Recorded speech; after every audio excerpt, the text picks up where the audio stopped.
Millions of cats are rounded up, tortured, and burned alive across Europe.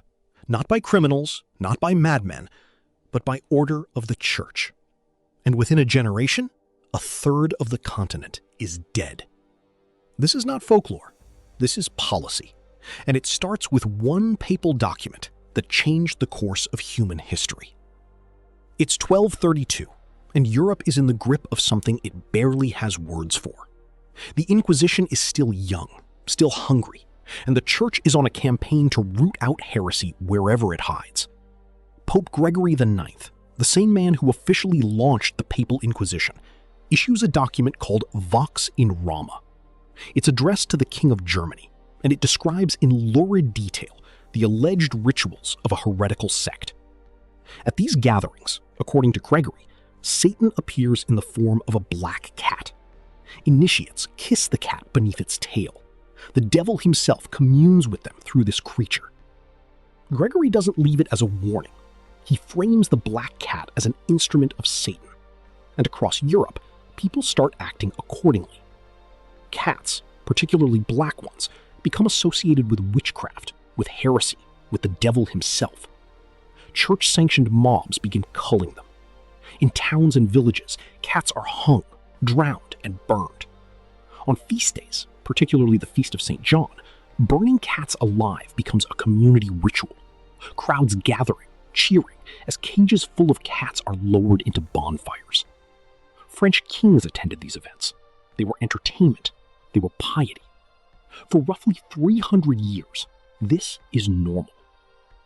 Here's what they didn't tell you in history class. By the mid-1300s, Europe's cat population has been devastated. Not just black cats, all cats. And into the vacuum left behind, something else moves in. Rats. Specifically, the black rat, Rattus rattus, a highly mobile, highly social rodent that carries Xenopsilla chaopus, the oriental rat flea. And that flea carries Yersinia pestis, the Black Death. When the plague arrives in 1347, carried by Genoese trading ships into Sicily, it moves through a continent that has spent over a century systematically destroying its own predator population. The rats have no check. They swarm grain stores, marketplaces, homes. The fleas they carry make the jump to humans with terrifying ease. In some cities, half the population dies within months. Florence loses 60% of its people. Venice loses up to 60% as well. Paris, London, Hamburg, the death toll is staggering. Estimates suggest that between 1347 and 1351, somewhere between 30 and 60% of Europe's entire population, up to 25 million people, dies from a disease carried by a flea on a rat that had no natural enemy left. But here's the twist, and this is the part that should make you genuinely angry. The church didn't just kill the cats. It profited from the aftermath. When plague swept through a town, the Inquisition often followed. Survivors desperate for explanation blamed local heretics, Jews, or witches, and the machinery of persecution was right there to accommodate them. Inquisitorial courts confiscated the property of the accused. Land, livestock, gold, homes, all of it transferred to church control upon conviction of heresy. In some regions, inquisitors received a percentage of confiscated estates. The more accusations, the more wealth flowed upward. Fear was the product. Death was the market. Meanwhile, the economic collapse triggered by the plague itself restructured European society in ways that took centuries to untangle. Entire feudal estates dissolved as serfs died and labor became scarce. Land values crashed. The church, one of the largest landholders in Europe, scrambled to maintain its grip on property that suddenly had no one left alive to work it. The institutional response, more control, more fear, more persecution, was a business decision dressed as theology. The climax of this story isn't the plague. The plague is the consequence. The real horror is simpler and darker. An institution with absolute authority over the lives and deaths of millions made a decision based on superstition and the need to consolidate power. And that decision killed more people than most wars in human history. Gregory IX never faced consequences. He was eventually canonized.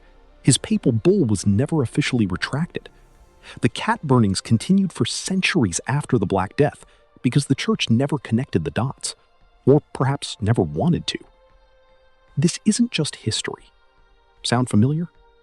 We live in an era where institutional decisions made at the top of power structures, decisions driven not by evidence but by ideology, political leverage, or financial interest, cascade down to devastate ordinary people who never had a vote in the matter. Think about the opioid crisis. Pharmaceutical companies knew what OxyContin was doing to communities and kept selling it because the profit margin justified the body count. Think about the systematic suppression of climate science through the 1980s and 90s by fossil fuel companies who conducted their own research, confirmed the danger, and buried it. Same playbook. Authority, ideology, profit, and ordinary people pay the price in bodies. The pattern Gregory Established isn't ancient. It's a template. When an institution needs to consolidate power, it identifies an enemy. The enemy doesn't need to be real. It needs to be believable. And once the population is afraid enough, they'll do the burning themselves. The real villain in this story wasn't the devil, and it wasn't the plague.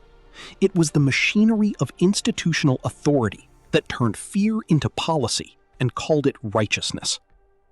History wants you to see the Black Death as a natural disaster. It was, in part. But it was also the downstream consequence of 3 generations of decisions made by men who were never accountable to the people who died. We've been taught that superstition lives in the past, but institutions still write documents. They still name enemies, and they still profit, while ordinary people suffer the consequences. So here's the question. What decisions are being made right now, dressed in the language of safety or morality or national interest, whose full cost won't be visible for another generation? And who profits in the meantime? If this is the kind of history they didn't want you to know, subscribe, because there's so much more they left out of the textbook.